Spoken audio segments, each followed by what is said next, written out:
2019 hebben Imke en ik alles achtergelaten in Nederland om op wereldreis te gaan. We bezoeken meerdere continenten om zoveel mogelijk verschillende culturen en natuur te kunnen ontdekken.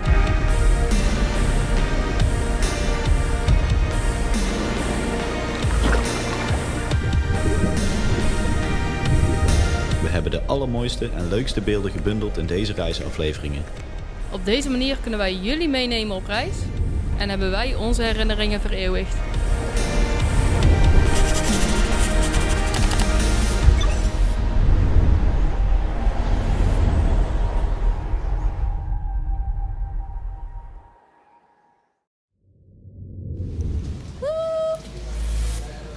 Dit is het begin.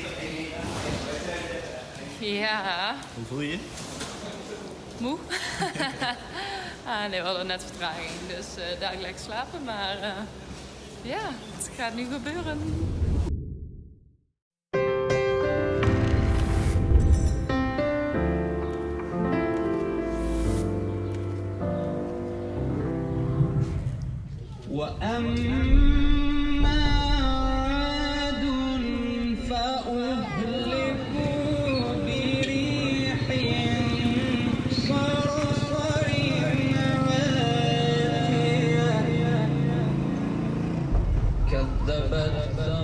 U.S.-Iran tensions appear to be escalating again. Trump says a warship destroyed an Iranian There have drone. been hostile actions by Iran against vessels This operating. latest incident, according to U.S. President Donald Trump.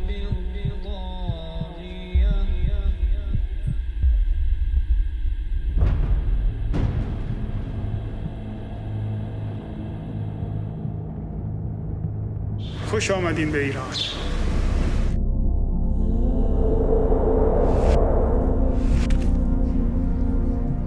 Iran, een land wat internationaal enorm onder druk staat door de opgelegde sancties.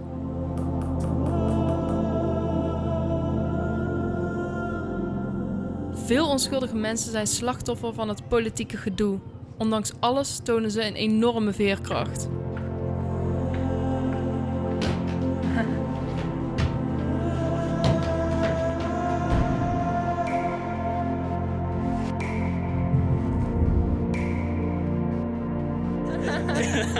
So, what's the name of the flowers?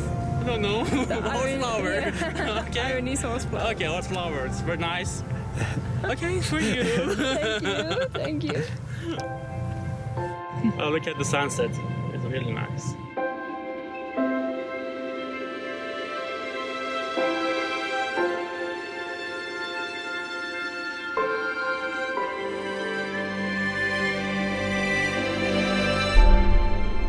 Verstopt onder alle politieke spanningen en vooroordelen ontdekken we een land vol warme mensen, heerlijk eten en bijzondere natuur.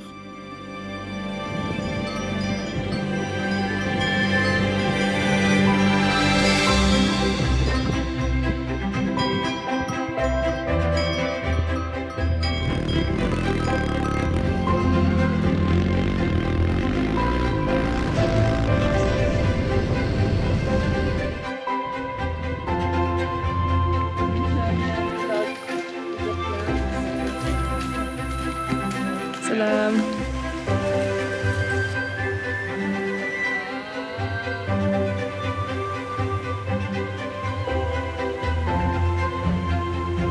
Iran is een heel speciaal land waar maar weinig mensen een scherp beeld van hebben. Wij hebben er een positief beeld van gekregen. Dit beeld is met name gevormd op basis van de ervaringen die wij met de lokale bevolking hebben gehad. We bemoeien ons verder niet met de binnenlandse en buitenlandse politiek. De lokale bevolking heeft absoluut een speciale plek in onze harten veroverd. Want eerlijk gezegd, we hebben ons nog nooit zo veilig gevoeld in een land als in Iran. Voor degenen die twijfelen, zet Iran op je reislijst.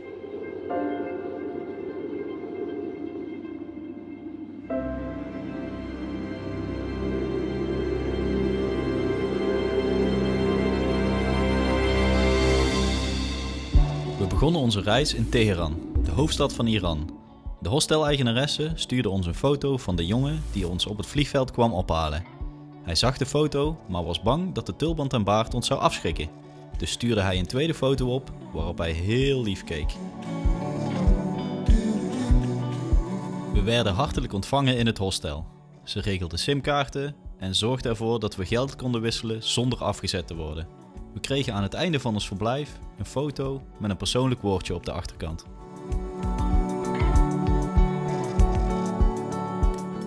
Hier ons eerste restaurantje waar we dizzy aten.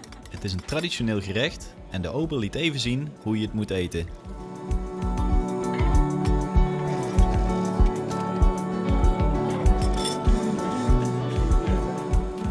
En uiteraard hebben we ook kebab gegeten.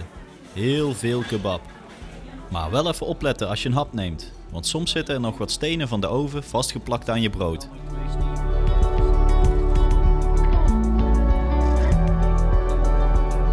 En uiteraard zonder shisha geen Iran.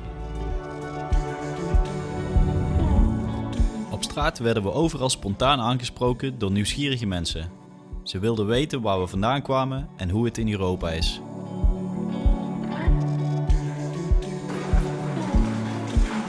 We bezochten de Big Bazaar en dronken thee op een lichtbed in de Pas Galais.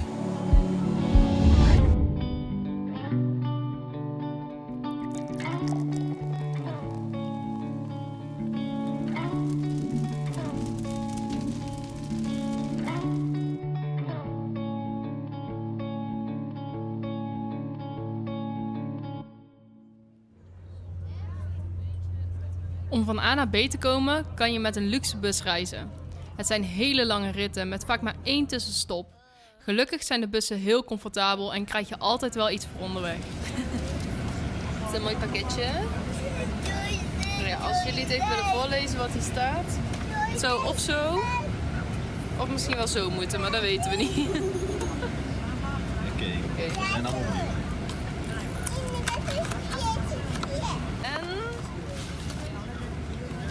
een bekertje en nog meer koekjes. Nou, hebben we... Nee, dat is wel jammer. Vertel, wat is er aan de hand? Nou, ik heb een chipszak gekocht met pizza smaak. En hij is niet zo lekker. Dus ik denk dat ik een nieuwe moet kopen. 20 cent. Maar ja, dat is niet heel aardig, want het lijkt net of ik deze niet lekker vond. Dus dat dilemma is nu gaan.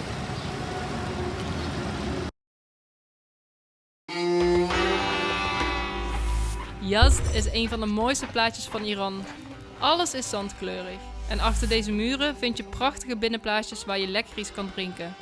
Je kan helemaal verdwalen in de kleine straatjes en steegjes en komt telkens leuke mensen tegen.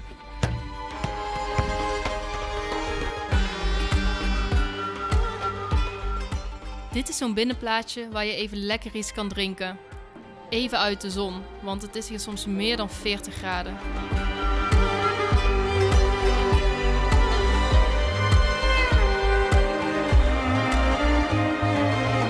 Hier een traditioneel drankje gemaakt van rozen. Onderweg naar de plaatselijke moskee kwamen we deze lieve man tegen. Hij bracht ons door het doolhof en straatjes naar de moskee en gaf ons daarna een kleine Koran. Hij schreef er een persoonlijke boodschap in en wenste ons een hele mooie reis.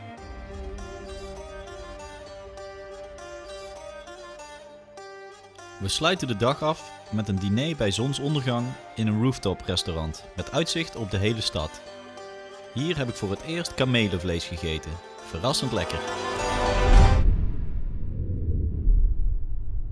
Een van de hoogtepunten van onze trip door Iran was in Shiraz. Er ligt daar een enorme zoutvlakte die door een chemisch proces helemaal roze kleurt. Ze noemen het dan ook niet voor niets Pink Lake.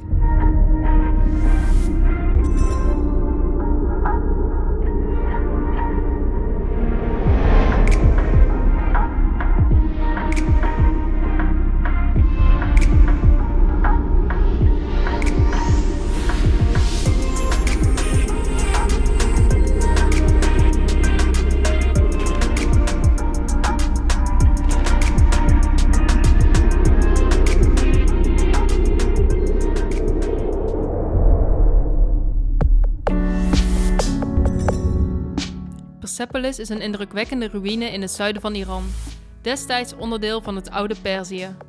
De naam Persepolis is niet de oorspronkelijke naam, maar dat is Parsa, stad van de Perzen. Een paleizencomplex waar volkeren uit alle windstreken geschenken heen brachten. De enorme poort waar je als eerste doorheen loopt, heet de Poort van alle Naties. Pas als je er doorheen loopt, zie je hoe groot het is en hoe overweldigend het zou zijn geweest in die tijd.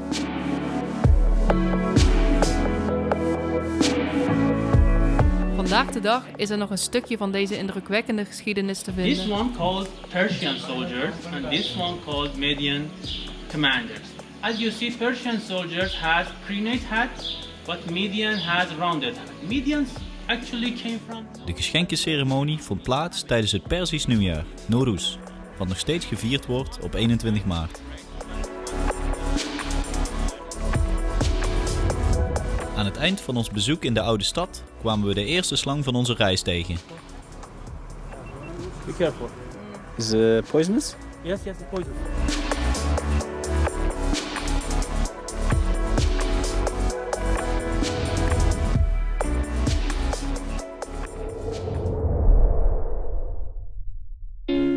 Hier liepen we in een traditioneel badhuis in Kashan, ook wel hammam genoemd.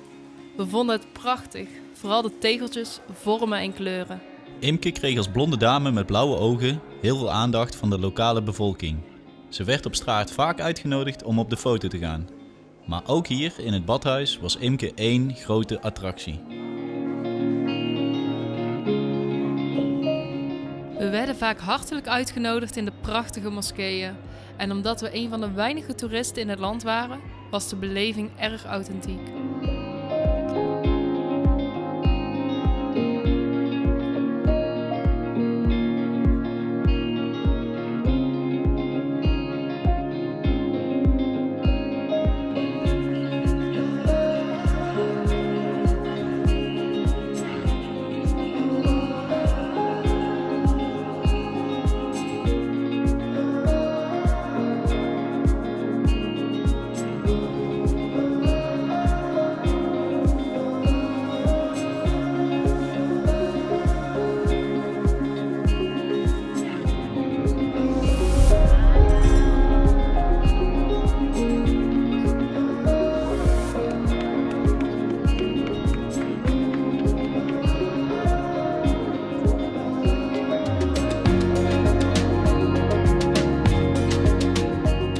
Iran staat onder andere bekend om haar mooie woestijn. En we konden er dan ook echt niet omheen om een kamelentocht door de woestijn te maken. We deden dit in de buurt van Vazaneh.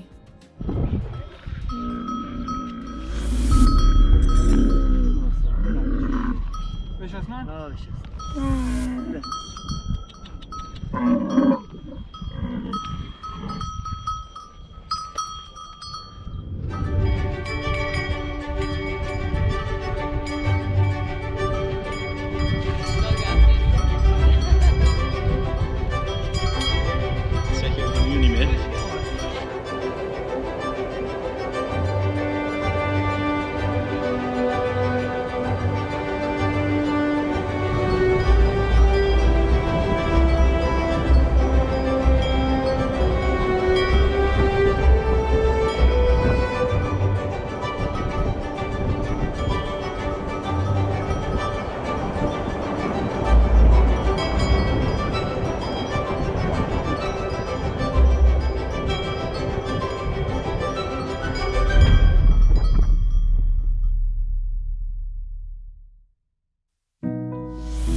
Van de woestijn naar de bergen.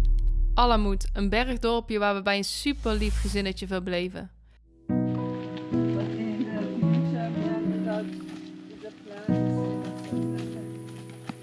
Salam.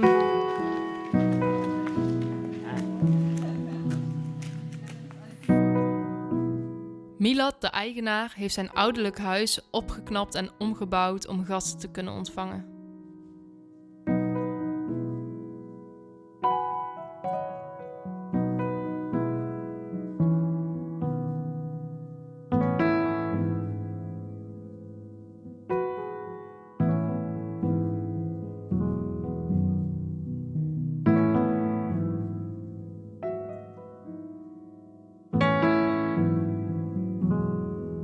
verbleven er 2 Australische diplomaten waarmee we op pad gingen.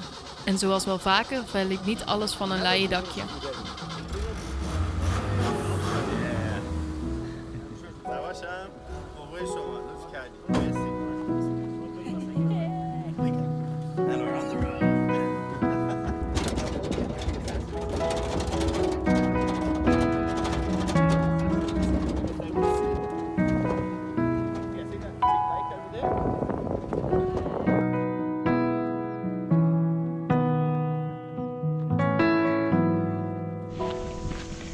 Nou, dit hebben we dus met enige regelmaat.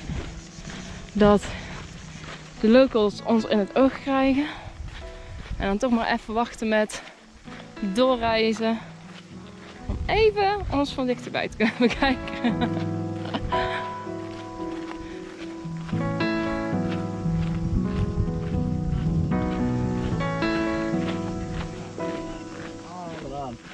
Hallo. Hallo.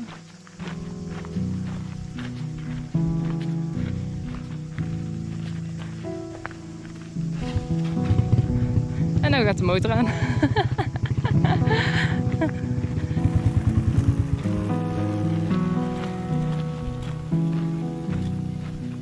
En dan gaan ze dan. Wat heb je in je hand? Kerstjes. Kom je eraan? Er kwam net gewoon een hele aardige jongen op een brommertje. Met een kratje kerstjes en die zegt: hier jongen. Dankjewel. Wakker. Ja, wij blijven ons eigenlijk elke keer verbazen over die vriendelijkheid hier van die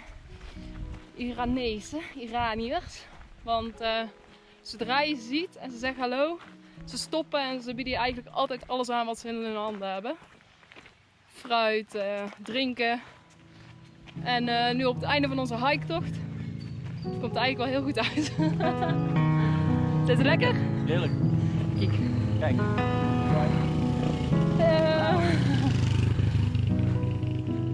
We nemen afscheid van lieve mensen, heerlijk eten en een afwisselende natuur. Het had geen betere start van onze wereldreis kunnen zijn.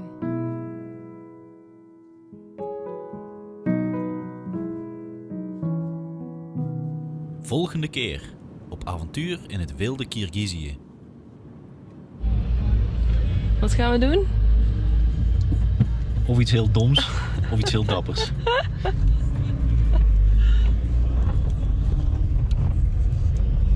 Ze kennen hier niet echt bruggen.